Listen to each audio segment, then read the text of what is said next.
giữ lại ánh nhìn về chính mình. Có một điều kỳ lạ trong cuộc sống này. Khi ta còn trẻ, ta muốn trở thành ai đó. Khi trưởng thành, ta lại mơ về việc được là chính mình. Thế giới ngoài kia luôn tràn ngập những ánh sáng lấp lánh, những tấm gương thành công, những câu chuyện truyền cảm hứng, những tiêu chuẩn được dựng nên bởi xã hội, gia đình, cộng đồng. Tất cả đều như những cơn sóng dữ dội vỗ vào tâm trí mỗi người, nhắc rằng hãy cố lên, hãy tốt hơn, hãy giống như họ. Nhưng có bao giờ bạn tự hỏi, tôi đang sống cuộc đời của ai? Tôi có thật sự hiện diện trong chính câu chuyện đời mình không? Chúng ta thường mãi chạy theo sự công nhận, một cái gật đầu, một lời khen, một ánh nhìn ngưỡng mộ. Chúng ta nghĩ rằng chỉ khi được người khác thừa nhận, giá trị bản thân mới được xác lập. Nhưng sự thật là giá trị của bạn không cần phải chứng minh. Nó đã tồn tại sẵn từ khi bạn hiện diện trong cuộc đời này. Bạn không cần trở nên vĩ đại để xứng đáng được yêu thương. Bạn không cần hoàn hảo để được công nhận. Bạn chỉ cần là bạn đủ đầy, chân thật và sống đúng với mình. Trong một thế giới nơi mọi thứ dường như đều cần tốc độ, nơi mạng xã hội khiến người ta dễ bị cuốn vào cuộc đua so sánh, thì giữ lại ánh nhìn hướng về nội tâm là một hành động can đảm. Can đảm để dừng lại, can đảm để không cố gắng gây ấn tượng, can đảm để sống chậm và đặt tay lên ngực mà hỏi, tôi thực sự cần gì? Hãy thử hình dung, có bao nhiêu lần bạn mỉm cười trước mặt người khác, nhưng trong lòng lại mệt mỏi. Có bao nhiêu lần bạn đồng ý làm điều gì đó, chỉ vì sợ bị chối từ. Và bao nhiêu lần bạn nói không sao dù trong lòng bạn rất muốn được ôm chặt và nói tôi không ổn. Chúng ta đã quen với việc mặc chiếc áo giáp của sự mạnh mẽ, nhưng trong sâu thẳm, ai cũng cần một khoảng lặng nơi mình được phép yếu đuối, được phép chưa hoàn hảo và được lắng nghe. Tập trung vào chính mình không có nghĩa là ích kỷ. Nó không đồng nghĩa với việc ngó lơ thế giới. Ngược lại, đó là hành trình trở về với sự lành mạnh. Khi bạn học cách yêu chính mình, bạn mới có thể yêu người khác một cách không tổn thương. Khi bạn thấu hiểu bản thân, bạn mới đủ bao dung với sự khác biệt ngoài kia. Đừng sống như một người đóng vai phụ trong câu chuyện của người khác. Đừng để cuộc đời bạn chỉ là những đoạn trích phụ họa cho ánh hào quang của người khác. Bạn không sinh ra để giống ai. Bạn sinh ra để là chính bạn, một phiên bản không thể thay thế. Ở kênh Người Khôn Ngoan, chúng tôi tin rằng người hạnh phúc không phải là người có tất cả, mà là người hiểu rõ điều gì thật sự thuộc về mình. Bạn không cần chạy theo ánh sáng của người khác khi chính bên trong bạn đã có một ngọn đèn đang chờ được thắp lên. Nếu bạn đã từng cảm thấy lạc lõng, nếu bạn đã từng thấy bản thân mình như chiếc bóng mờ giữa đám đông, thì xin hãy nhớ rằng vẫn còn có một nơi dành cho bạn. Nơi bạn không cần phải chứng minh, chỉ cần hiện diện. Nơi bạn được là chính bạn, nhẹ nhàng, vững vàng, đủ đầy. Và đó chính là điểm khởi đầu cho hành trình trở về bản ngã. Hành trình mà bạn sẽ không cần bản đồ, không cần cố gắng trở thành ai đó, chỉ cần quay về và nắm tay chính mình. Nếu bạn cảm thấy đoạn chia sẻ này chạm đến điều gì đó trong lòng mình, hãy để lại bình luận phía dưới với số 1. Chúng tôi Người Khôn Ngoan rất mong được đồng hành cùng bạn trong những bước tiếp theo của hành trình trưởng thành và thức tỉnh. Và nếu bạn thấy video này chứa đựng nhiều giá trị, đừng quên nhấn đăng ký kênh, bật chuông thông báo để không bỏ lỡ những nội dung sâu sắc tiếp theo. Hãy xem video đến cuối cùng vì từng giây phút đều chứa đựng những mảnh ghép giúp bạn trở về với chính mình một cách vững vàng, sâu sắc và chân thật nhất. Phần 2. Câu chuyện tờ tiền và giá trị không thay đổi. Có một buổi chiều, trong khán phòng đầy người đang háo hức chờ đợi, một vị diễn giả nổi tiếng bước lên sân khấu. Ông không nói lời hoa mỹ, không dùng câu từ hùng hồn. Chỉ đơn giản, ông rút từ túi áo ra một tờ tiền mệnh giá $20 và giơ lên hỏi, có ai muốn tờ tiền này không? Tất cả cánh tay đều giơ lên. Ông mỉm cười, rồi từ tốn nhầu nát tờ tiền trong tay. Ông lại hỏi, giờ ai còn muốn? Vẫn có người giơ tay. Ông thả tờ tiền xuống sàn, lấy gót giày dẫm lên, kéo lê qua lại. Sau đó, ông nhặt lên tờ tiền dở đã nhăn nhúm, bẩn thỉu. Ông lại hỏi, còn ai muốn nó không? Dù một vài người ngập ngừng, nhưng vẫn có những cánh tay giơ lên. Vị diễn giả trầm giọng nói, các bạn thấy đấy, dù tôi có làm gì đi nữa, tờ tiền này vẫn giữ nguyên giá trị. Dù nó bị nhàu nát, bị dẫm đạp, nó vẫn là tờ $20. Ông ngừng lại, nhìn sâu vào đám đông. Cũng giống như các bạn vậy, dù cuộc sống có đối xử với bạn thế nào, dù bạn từng phạm sai lầm, từng bị từ chối, từng vấp ngã, bạn vẫn không hề mất đi giá trị của chính mình. Khán phòng im phăng phắc, mỗi người như được chạm tới một nỗi niềm rất riêng.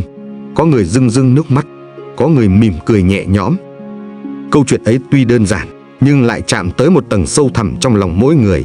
Giá trị thật không đến từ vẻ ngoài hoàn hảo, mà đến từ sự tồn tại vững vàng. Trong cuộc sống, có biết bao lần chúng ta bị nhàu nát bởi lời chê bai, bị giẫm đạp bởi ánh mắt khinh thường, bị kéo lê bởi những thất bại cá nhân. Và chúng ta bắt đầu nghi ngờ chính mình, liệu tôi có còn xứng đáng? Nhưng bạn biết không, giống như tờ tiền kia, giá trị thật sự của bạn không nằm ở việc bạn được đối xử ra sao, mà ở việc bạn nhận ra bạn là ai. Tự tin không phải là nghĩ mình giỏi hơn người khác, mà là biết rằng mình có giá trị ngay cả khi mình chưa đạt được điều gì to lớn. Có những người cả đời đi tìm sự công nhận từ bên ngoài, nhưng càng tìm lại càng trống rỗng, bởi vì sự công nhận đích thực bắt đầu từ bên trong. Khi bạn trân trọng chính mình, bạn không cần đám đông phải vỗ tay để biết mình đáng quý. Nếu bạn từng trải qua tổn thương, thất bại, hoặc từng cảm thấy mình không đủ tốt, hãy nhớ lại hình ảnh của tờ tiền ấy. Đôi khi, bạn chỉ cần nhặt lại chính mình, dù là phiên bản đã mệt mỏi, đã cũ kỹ, và thì thầm, mình vẫn có giá trị. Từ khoảnh khắc ấy, bạn sẽ bắt đầu bước vào hành trình chữa lành. Không phải để xóa đi vết thương, mà là để biết rằng mình xứng đáng được yêu thương cả trong những phần chưa hoàn hảo. Đừng chờ ai đó đến nhặt bạn lên. Hãy là người đầu tiên công nhận giá trị bản thân. Vì chỉ khi bạn tin mình xứng đáng, thế giới mới học cách đối xử với bạn như thế. Và đó chính là bước tiếp theo trên hành trình trở về với bản ngã. Bạn không cần một ánh hào quang để được trân trọng. Bạn chỉ cần biết rằng chính sự tồn tại của bạn, dù đầy vết nhăn, bụi bẩn, nhưng vẫn mang một giá trị không thể thay thế. Nếu bạn thấy video này hữu ích, hãy để lại một bình luận số 1 bên dưới. Mình rất muốn nghe ý kiến của bạn. Phần 3. Thói quen so sánh ngọn gió cuốn lòng người. Không ai trong chúng ta lớn lên mà không từng trải qua sự so sánh.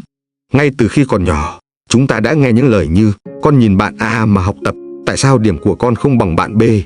Con nhà người ta làm được, sao con không làm được? Những câu nói ấy, dù đôi khi xuất phát từ mong muốn tốt đẹp, nhưng lại gieo trong tâm trí non nớt của chúng ta một niềm tin sai lệch rằng mình chưa đủ tốt. Và từ đó, cuộc rượt đuổi bắt đầu. Chúng ta học cách nhìn ra ngoài để đánh giá chính mình. So chiều cao, so thành tích, so danh tiếng, thậm chí cả hạnh phúc cũng bị đem ra làm thước đo. Thay vì hỏi tôi có đang sống đúng với giá trị của mình không, ta lại hỏi liệu người khác có đang hơn tôi không. So sánh khiến ta mỏi mệt. Nó tạo ra một vòng luẩn quẩn của thiếu thốn, nơi mà dù bạn có đạt được điều gì, cũng luôn có ai đó ở phía trước. Bạn vui chưa được bao lâu thì đã thấy người khác thành công hơn, xinh đẹp hơn, được yêu mến hơn, và bạn lại bắt đầu nghi ngờ chính mình. Nhưng điều đáng nói là không ai trong chúng ta giống nhau. Mỗi người là một đường chạy riêng, với vận tốc, xuất phát điểm và hướng đi khác biệt. Việc đem mình đi so với người khác giống như việc so sánh một con cá và một con chim, ai nhanh hơn, ai tài hơn. Thật vô nghĩa. Cá không biết bay, chim không biết bơi, nhưng cả hai đều tuyệt vời trong thế giới riêng của mình. Người khôn ngoan là người hiểu được điều đó. Họ không bị dao động bởi thành công của người khác, bởi họ biết rằng mỗi hành trình là duy nhất. Thay vì ghen tị, họ học hỏi. Thay vì cạnh tranh, họ hợp tác. Bởi vì họ hiểu giá trị không phải là thứ được đo bằng điểm số hay lời khen, mà là sự trưởng thành từ bên trong. Chúng ta cần học cách quay trở lại với chính mình. Hãy dành thời gian để viết ra những điều bạn đã vượt qua, những giá trị bạn đang nuôi dưỡng, và những thay đổi tích cực bạn đã tạo ra trong cuộc đời ai đó, dù chỉ là một nụ cười, một lời động viên, hay một hành động tử tế nhỏ bé. Tất cả đều có ý nghĩa. Hãy ngừng dõi mắt theo bước chân của người khác. Hãy nhìn xuống chân mình và hỏi: tôi có đang đi đúng hướng không? Tôi có cảm thấy an yên trên con đường mình chọn không? Đó mới là câu hỏi quan trọng. Và nếu bạn vẫn chưa biết hướng đi, hãy dừng lại. Không phải để từ bỏ, mà để lắng nghe. Lắng nghe tiếng nói bên trong, thứ đã bị che lấp quá lâu bởi tiếng ồn của những tiêu chuẩn bên ngoài. Có một câu nói rất hay: hoa nở vì mùa xuân đến, không phải vì nó ganh tị với bông hoa bên cạnh. Con người cũng vậy. Hãy kiên nhẫn với chính mình. Khi bạn ngừng so sánh, bạn sẽ bắt đầu sống thật. Bạn sẽ nhận ra rằng bên dưới mọi lớp vỏ kỳ vọng là một con người đang khao khát được sống đúng với chính mình. Một con người đã đủ đầy, đủ sâu sắc, đủ đáng yêu theo cách riêng. Và chỉ cần bạn quay về để nhận ra điều đó, mọi sự ganh đua sẽ tan biến, nhường chỗ cho lòng biết ơn và niềm tự do nội tâm. Thế giới này không cần thêm những bản sao. Thế giới này cần bạn là chính bạn, độc nhất, không trùng lặp. Không phải để ganh đua, mà để góp phần làm phong phú thêm bức tranh đa sắc màu của nhân loại. Vì vậy, nếu hôm nay bạn thấy mình đang bị cuốn vào sự so sánh, hãy nhẹ nhàng dừng lại, hít một hơi thật sâu và nhớ rằng bạn không cần phải giống ai cả. Bạn chỉ cần trở thành phiên bản tốt hơn của chính mình từng chút một, mỗi ngày. Đó mới là hành trình của người khôn ngoan. Đó mới là con đường của sự thức tỉnh. Và hành trình ấy, bạn không đơn độc. Nếu bạn thấy video này hữu ích, hãy để lại một bình luận số 1 bên dưới. Mình rất muốn nghe ý kiến của bạn.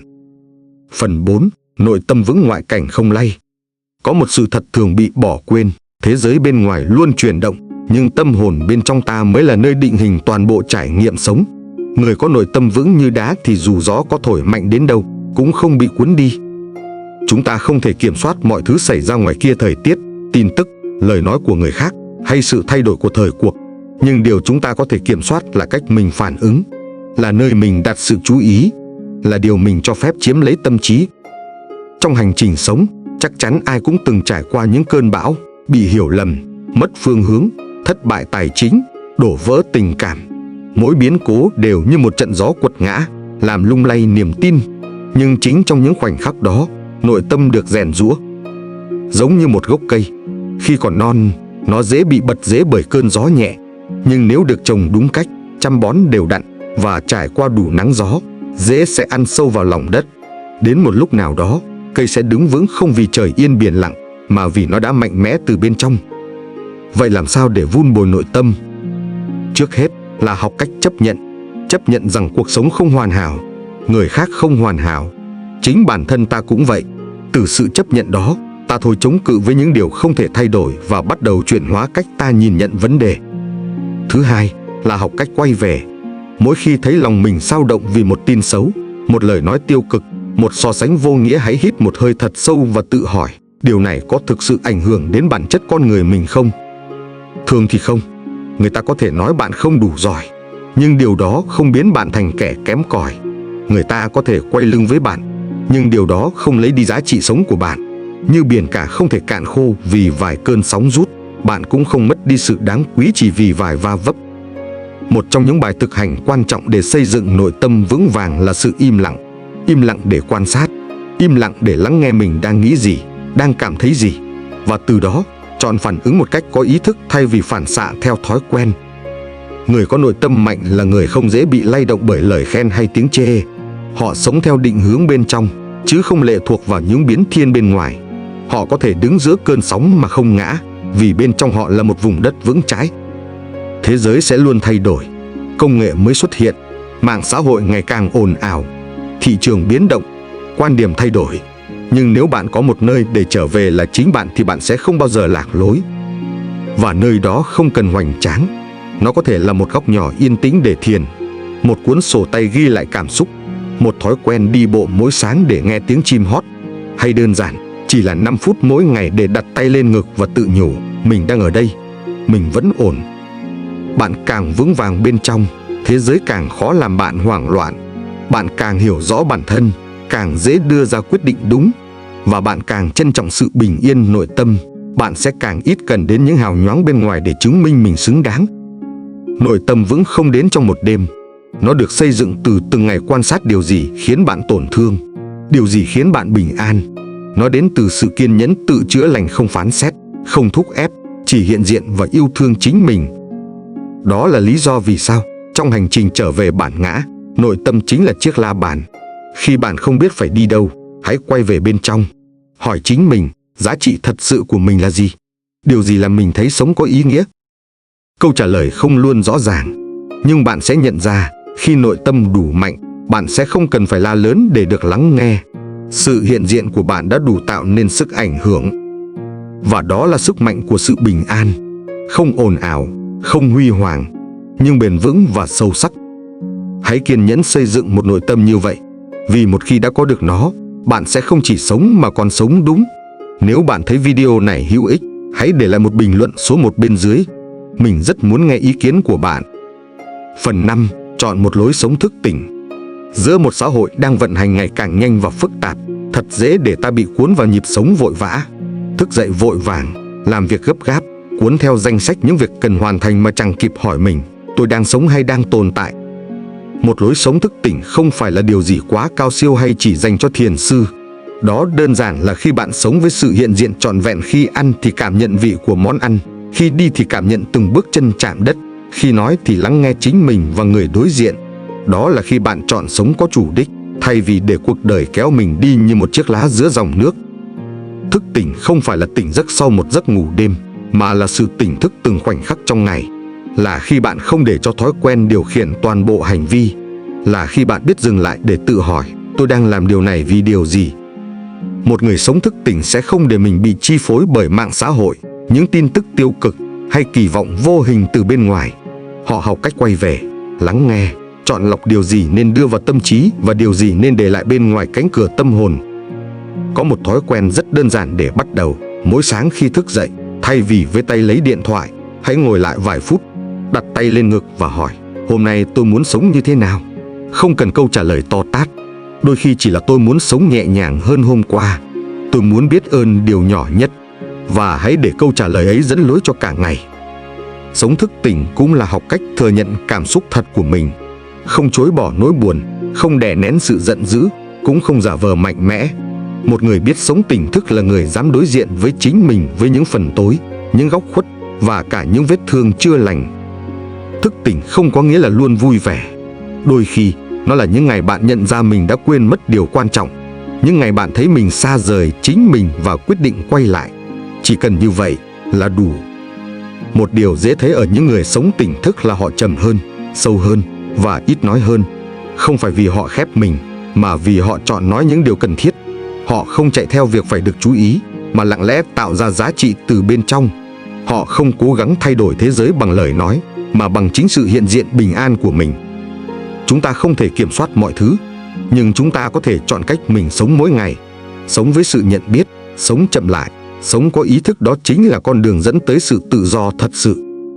Hãy thử thực hành một lối sống tỉnh thức trong một tuần. Ghi lại những điều bạn biết ơn vào cuối ngày. Uống nước thật chậm và cảm nhận. Tắt điện thoại 1 giờ trước khi ngủ. Giao tiếp mà không ngắt lời người khác. Và quan trọng nhất, dành thời gian để ở một mình mà không thấy cô đơn. Bạn sẽ nhận ra rằng khi sống thức tỉnh, mọi thứ xung quanh bạn bắt đầu thay đổi. Không phải vì thế giới biến đổi, mà vì ánh nhìn của bạn đã khác. Sự thay đổi lớn nhất luôn bắt đầu từ bên trong. Lối sống thức tỉnh không cần bạn phải rút lui về núi rừng hay từ bỏ cuộc sống hiện tại.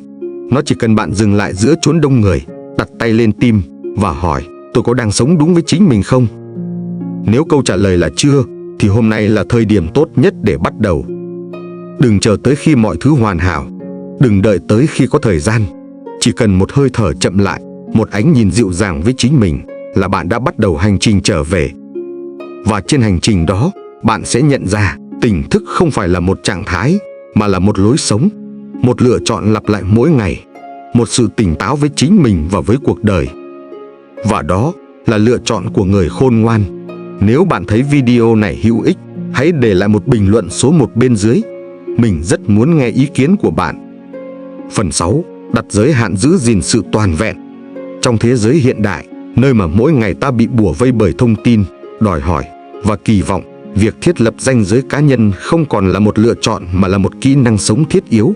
Ranh giới không phải là sự cứng nhắc, không phải là sự ích kỷ, mà là hành động bảo vệ nội tâm, giữ cho bản thân không bị cuốn đi bởi những điều không thuộc về mình. Nhiều người trong chúng ta lớn lên mà không được dạy về cách nói không. Chúng ta được khuyến khích phải ngoan, phải chiều lòng, phải hy sinh. Và dần dần, ta đánh đổi sự bình an bên trong để đổi lấy sự chấp nhận từ bên ngoài. Nhưng cái giá phải trả là quá lớn, ta kiệt sức, ta tổn thương, và tệ hơn, ta đánh mất chính mình.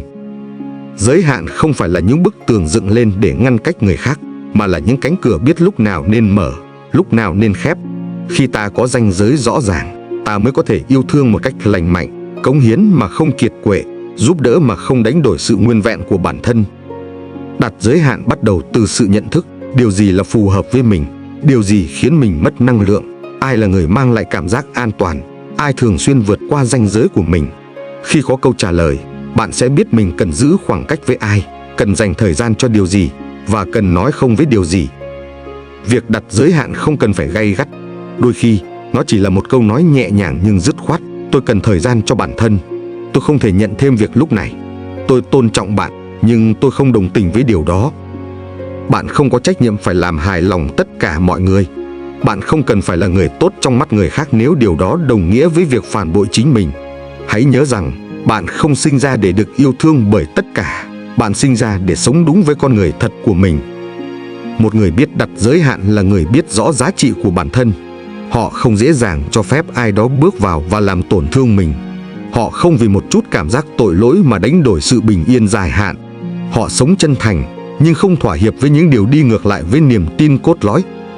Thế giới không thiếu người khéo léo, không thiếu người giỏi chịu đựng, nhưng lại thiếu người đủ bản lĩnh để nói, tôi cần bảo vệ chính mình. Khi bạn dám vạch ranh giới, bạn đang gửi một thông điệp rõ ràng, tôi tôn trọng chính mình và tôi mong được tôn trọng như thế. Đặt giới hạn còn là cách nuôi dưỡng lòng biết ơn và sự hiện diện. Khi bạn không bị cuốn vào hàng trăm lời mời mọc, kỳ vọng, áp lực, bạn sẽ có nhiều thời gian hơn cho những điều thật sự có ý nghĩa: gia đình, sức khỏe, sự học hỏi, sự nghỉ ngơi và cả sự yên tĩnh. Bạn sẽ bắt đầu thấy, không phải ai cũng cần được tiếp cận bạn mọi lúc. Không phải thông báo nào cũng cần phản hồi ngay lập tức. Không phải cuộc gặp nào cũng cần bạn có mặt. Khi bạn biết chọn lọc, bạn sẽ sống sâu sắc hơn, ít phân tán hơn và hạnh phúc hơn. Hãy nhớ, giới hạn lành mạnh là nền tảng của một tâm hồn lành mạnh. Nó không khiến bạn xa cách mà giúp bạn gần lại với chính mình. Không phải từ chối để xa lánh, mà từ chối để bảo vệ. Không phải khước từ vì ghét bỏ, mà là để giữ gìn điều quý giá nhất, sự trọn vẹn trong bạn. Người sống khôn ngoan không phải là người làm được nhiều nhất, mà là người biết giữ được bao nhiêu phần bình an trong lòng mình giữa muôn vàn điều ngoài tầm kiểm soát. Và đôi khi, điều tử tế nhất bạn có thể làm cho chính mình là nói, tôi cần một ranh giới ở đây. Nếu bạn thấy video này hữu ích, hãy để lại một bình luận số 1 bên dưới. Mình rất muốn nghe ý kiến của bạn. Phần 7. Những bước chân nhỏ hành trình lớn. Có một ngộ nhận phổ biến mà rất nhiều người từng vướng phải, rằng để thay đổi cuộc sống, tao phải làm điều gì đó thật lớn lao. Phải rời bỏ tất cả, phải bắt đầu lại từ đầu, phải có một cú ngoặt ngoạn mục như trong phim ảnh. Nhưng thực tế, mọi hành trình vĩ đại đều bắt đầu bằng một bước chân nhỏ, và đôi khi, bước chân ấy chỉ đơn giản là dừng lại. Dừng lại để lắng nghe, dừng lại để thở, dừng lại để tự hỏi, tôi đang đi đâu vậy? Hành trình phát triển bản thân không đòi hỏi bạn phải trở thành người khác.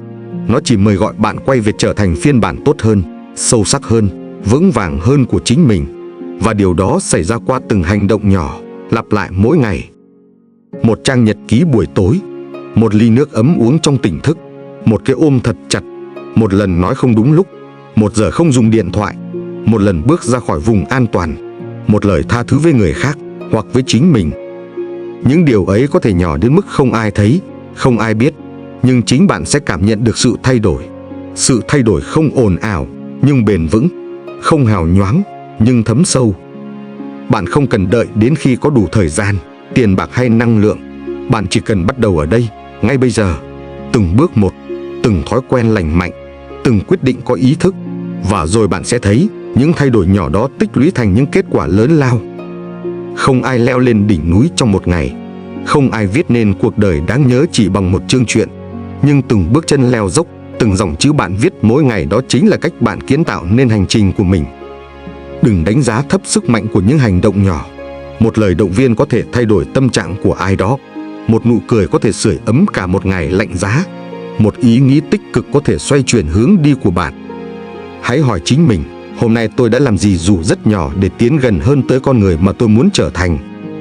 Đừng vì thấy người khác bước nhanh mà tự ti với nhịp bước của mình. Mỗi người có một lộ trình, một tốc độ, một khung giờ nở hoa riêng. Điều quan trọng không phải là bạn đi nhanh đến đâu, mà là bạn có đang đi đúng hướng không. Nếu hôm nay bạn chỉ có thể bước được một bước nhỏ, hãy bước. Nếu chỉ có thể làm một điều tích cực, hãy làm. Đừng để sự hoàn hảo trì hoãn sự bắt đầu. Đừng để nỗi sợ khiến bạn không dám bước đi. Người khôn ngoan hiểu rằng mỗi bước đi đều đáng giá. Không bước nào là vô ích nếu nó đưa bạn tiến gần hơn với sự thật bên trong mình. Và rồi một ngày, khi bạn ngoảnh lại, bạn sẽ thấy chính những bước chân âm thầm, đều đặn và đầy yêu thương ấy đã tạo nên cả một hành trình lớn từ những điều nhỏ bé. Nếu bạn thấy video này hữu ích, hãy để lại một bình luận số 1 bên dưới. Mình rất muốn nghe ý kiến của bạn. Phần 8. Thấu hiểu bản thân, chìa khóa tự do. Trong một thế giới đầy rẫy những tiếng ồn và kỳ vọng, hiểu rõ bản thân mình có lẽ là một trong những món quà quý giá nhất mà bạn có thể trao tặng cho chính mình. Nhưng điều nghịch lý là, càng trưởng thành, chúng ta lại càng dễ quên mất mình là ai. Ta bị cuốn vào công việc, các vai trò xã hội, các tiêu chuẩn mà người khác đặt ra. Và từ lúc nào không hay, ta sống theo những gì nên là thay vì những gì thật sự thuộc về mình. Sự xa rời bản thân không xảy ra trong một đêm, mà len lỏi qua từng ngày, từng lựa chọn nhỏ, từng lần nói vâng khi đáng lẽ ra nên nói không. Hiểu bản thân không phải là biết bạn thích ăn gì, mặc gì hay muốn đi đâu. Hiểu bản thân là biết điều gì khiến trái tim bạn rung động, là hiểu vì sao bạn buồn, vì sao bạn tổn thương, vì sao bạn lại phản ứng như vậy với một tình huống cụ thể. Là khi bạn có thể ngồi xuống với chính mình trong sự trung thực sâu sắc, không tô vẽ, không né tránh. Khi bạn hiểu mình, bạn bắt đầu đưa ra những quyết định phù hợp hơn. Bạn không còn chọn công việc chỉ vì lương cao, mà vì nó cho bạn cảm giác sống. Bạn không còn ở lại trong một mối quan hệ chỉ vì sợ cô đơn, mà vì nó thật sự khiến bạn trưởng thành. Bạn không còn sống theo lời người khác, mà dám sống theo nhịp đập riêng của mình. Sự tự do thực sự không đến từ việc bạn có thể đi bất cứ đâu, làm bất cứ gì. Nó đến từ việc bạn không còn bị ràng buộc bởi những điều không thuộc về mình. Và sự thấu hiểu bản thân là chiếc chìa khóa mở ra cánh cửa ấy. Để hiểu bản thân, bạn cần không gian. Không gian để quan sát, để suy nghĩ, để lắng nghe. Bạn cần sự yên tĩnh, không chỉ là sự vắng lặng bên ngoài, mà là sự tĩnh tại bên trong. Hãy thử dành thời gian viết nhật ký mỗi ngày, không phải để kể lại sự kiện, mà để hỏi bản thân, tôi đã cảm thấy gì hôm nay? Tôi có đang sống thật với lòng mình không? Đôi khi, sự hiểu biết đến từ việc dám đối diện với phần tối bên trong những nỗi sợ, sự ghen tị, sự tổn thương chưa được chữa lành. Không phải để phán xét, mà để ôm ấp. Bởi vì phần tối cũng là một phần trong bạn. Và chỉ khi bạn chấp nhận toàn bộ con người mình, bạn mới thật sự tự do. Người hiểu mình là người biết rõ giá trị của mình, và vì thế không cần phải so sánh. Họ không tìm kiếm sự xác nhận từ bên ngoài, vì họ đã có sự xác nhận từ bên trong. Họ không cần chạy theo đám đông, vì họ biết mình đang đi đâu. Họ không cần hét to để được nghe thấy, vì chính sự im lặng của họ đã đủ tạo nên sức ảnh hưởng. Trong hành trình hiểu mình, đừng vội vã. Mỗi ngày chỉ cần một câu hỏi thật là đủ. Mỗi lần lắng nghe mình mà không vội phản ứng là một bước tiến. Mỗi lần tha thứ cho chính mình là một lớp xiềng xích được tháo bỏ. Và rồi một ngày, bạn sẽ nhận ra, hiểu mình không phải là một đích đến, mà là một hành trình đẹp đẽ. Một hành trình mà bạn sẽ đồng hành cùng chính mình bằng sự kiên nhẫn, sự tử tế và tình yêu không điều kiện. Bởi vì khi bạn hiểu mình, bạn không chỉ sống tốt hơn, mà còn có thể yêu thương người khác một cách sâu sắc hơn. Bạn không chỉ biết mình cần gì, mà còn biết trao đi những gì có ý nghĩa. Và hơn hết, bạn không còn là một hành khách trên chuyến tàu cuộc đời, bạn là người cầm lái. Nếu bạn thấy video này hữu ích, hãy để lại một bình luận số 1 bên dưới. Mình rất muốn nghe ý kiến của bạn. Phần 9. Chăm sóc nội tâm, sự nuôi dưỡng bền vững. Có một sự thật đơn giản nhưng ít ai để tâm, nội tâm cũng cần được chăm sóc như thể xác. Nếu bạn dành thời gian để ăn uống lành mạnh, tập thể dục đều đặn, vậy bạn có bao giờ nghĩ đến việc tập thể dục cho tâm hồn mình chưa? Chăm sóc nội tâm không phải là một khái niệm mơ hồ, càng không phải là một đặc quyền của những người sống chậm. Nó là một nhu cầu thiết yếu, là nền tảng cho sự bình an lâu dài và khả năng phục hồi sau mỗi va vấp cuộc đời. Một tâm hồn được chăm sóc là một tâm hồn biết dừng lại, dừng để nghỉ ngơi, để nạp lại năng lượng, để chữa lành những tổn thương nhỏ mà ta thường bỏ qua. Khi ta không chăm sóc nội tâm, ta dễ trở nên cáu gắt, mệt mỏi hoặc trống rỗng mà không hiểu vì sao. Chăm sóc nội tâm bắt đầu bằng sự lắng nghe. Hỏi mình mỗi ngày, tôi đang cảm thấy gì? Tôi đang cần điều gì? Không phải để phân tích, mà chỉ đơn giản để nhận diện. Có những ngày bạn chỉ cần được yên tĩnh. Có những ngày bạn cần được khóc. Có những ngày bạn cần được tha thứ bởi chính mình. Bạn có thể chăm sóc nội tâm bằng những việc rất nhỏ. Viết ra suy nghĩ hỗn độn trong đầu để tâm trí được nhẹ hơn. Dành 10 phút thiền mỗi sáng chỉ để thở và hiện diện. Đi dạo trong thiên nhiên, không mục đích, không điện thoại. Đọc một cuốn sách làm bạn thấy dịu lại. Nghe một bản nhạc khiến bạn chậm lại. Điều quan trọng không phải là bạn làm điều gì, mà là bạn làm điều đó với sự hiện diện trọn vẹn. Một ly trà ấm cũng có thể trở thành phương thuốc chữa lành nếu bạn uống nó trong sự bình an. Nội tâm cũng giống như một khu vườn. Nếu bạn không tưới nước, không nhổ cỏ dại, không để ánh nắng chạm vào khu vườn ấy sẽ héo úa.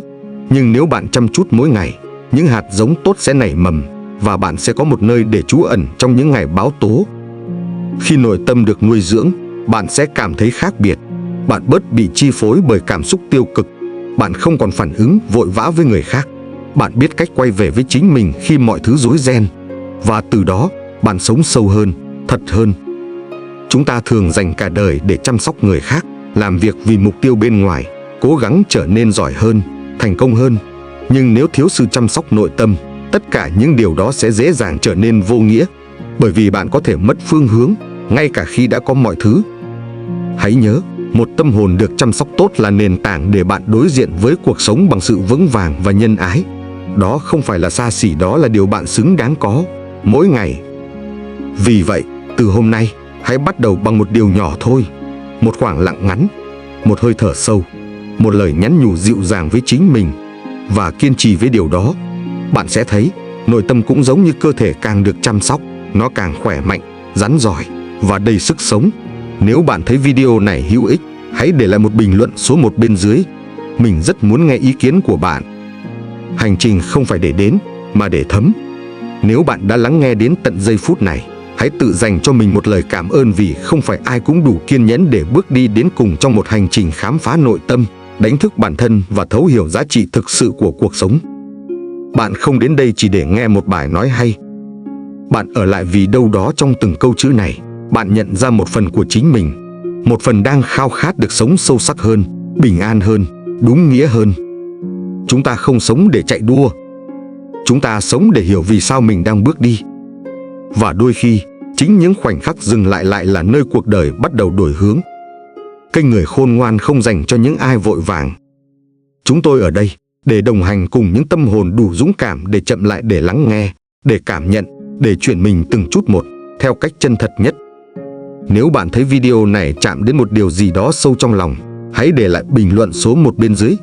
Đó là cách bạn nói với chúng tôi rằng tôi đang thức tỉnh và tôi không một mình. Đừng quên nhấn đăng ký kênh, bật chuông thông báo để không bỏ lỡ những video chứa đựng tri thức, cảm hứng và lời thì thầm dành riêng cho những người đang tỉnh dậy giữa thế giới ồn ào. Và nếu bạn tin rằng có ai đó ngoài kia cũng đang cần một hướng dẫn để quay về với chính mình, hãy chia sẻ video này, vì đôi khi chỉ một câu nói thôi cũng đủ cứu rỗi một tâm hồn đang lạc lối. Chúng tôi cảm ơn bạn không chỉ vì đã xem hết video, mà vì đã can đảm lắng nghe chính mình. Hẹn gặp lại bạn trong những hành trình tiếp theo, nơi sự khôn ngoan không nằm ở việc biết nhiều, mà ở việc biết đúng điều cần biết vào đúng thời điểm. Người Khôn Ngoan, nơi bạn trở về với bản thể và sống một đời đáng sống.